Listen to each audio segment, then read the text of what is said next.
Welcome back to Ace of Jack's Media Grounds. I am Chris, and we're taking a look at Supergirl, the latest DC movie, directed by Craig Gillespie, starring Millie Alcock, David Carn-Sweat, Eve Ridley, and of course Jason Momoa.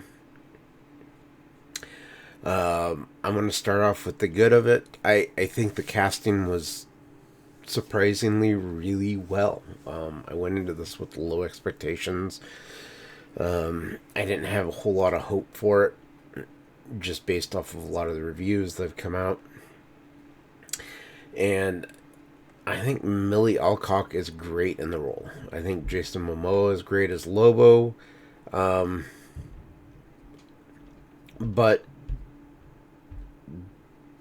the villain of the movie is Crim of the Yellow Hills. And the version that they have in this movie is a part of a group called the Brigands. And they're kind of just meant to be a alien species, I guess, that their entire purpose is to kidnap girls to have as brides so they can continue with their male dominated villainy or culture or whatever. I mean, it really doesn't make a whole lot of sense. The villain himself is kind of pointless. There's nothing. There are characters in the movie that talk about how he's got the power of 1,000 men, but yet he comes off like he might have been a chain smoker at some time, and he has a stoma, and so the very first time we get to see him, he has to turn on his little voice box in order to be able to talk. However, it's completely forgotten in the rest of the movie, and he's able to talk perfectly fine without it. And then, as much as I enjoyed seeing Jason Momoa's Lobo, his Lobo was only in the movie for maybe 15 minutes of an hour and 47-minute movie, and he only shows up because of happenstance in scenes, and kind of just ends up leaving. And so if you were to take the character out of the movie completely, it does nothing to affect any portion of this movie. It doesn't change the outcome. It doesn't change anywhere this goes. The action scenes in this movie, if you want to call them that, so many of them are shot where the camera is aimed kind of off to the side, and so the action is taking place off camera, where you might get a person's body flying across, or an alien that shows up in the camera frame for a second, and then the fight's over. And this happens quite a bit throughout the movie. Or the other action sequences they have in this, it's almost like Craig Gillespie went to the director of the Flash movie and was like, how can I do those really slow motion fight sequences to drag this 5-minute fight out to a good 15 minutes by having it all in slow motion, and it just be completely covered in dust and everything, so it's really hard for people to see what's going on.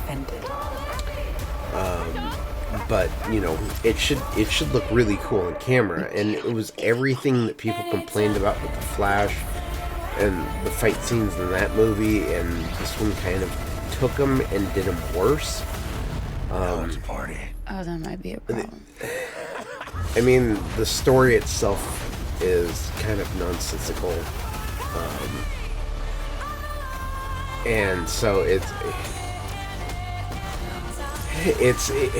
really does beg the question, if James Gunn said the one thing that DC movies were going to do was they were going to go off of better scripts. And this was apparently such a good script, they had to go ahead and greenlight this ahead of other DC movies. I kind of want to know what he was smoking, because the script for this is pretty atrocious. The only thing that makes it somewhat enjoyable to watch is the casting choices for it. I think they did a pretty decent job with the casting. But the script, the action, the story is... It kind of just is boring. It's not bad, it's just not good. And unlike Superman last year, which I went into with some expectations, and I probably should have had lower expectations on that one and just ended up being disappointed. This one I had low expectations on, and I feel like the movie itself as a whole just kind of limboed under those expectations by being just boring.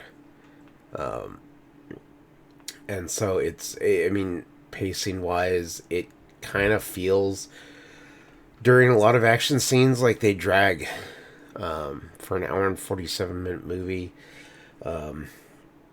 This probably would have been an hour and 30 minutes long if they didn't use slow motion for a lot of action sequences.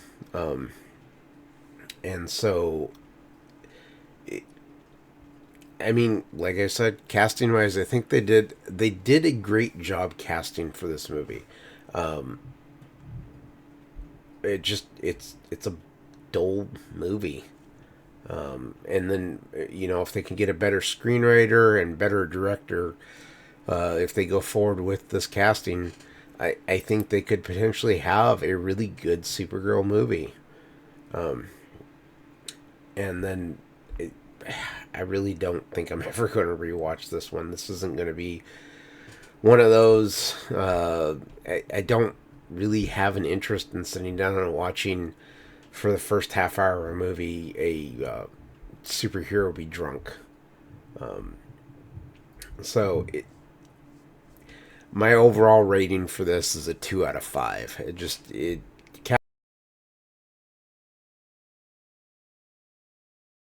Casting wise, I'm impressed. I think they did a great job with this one.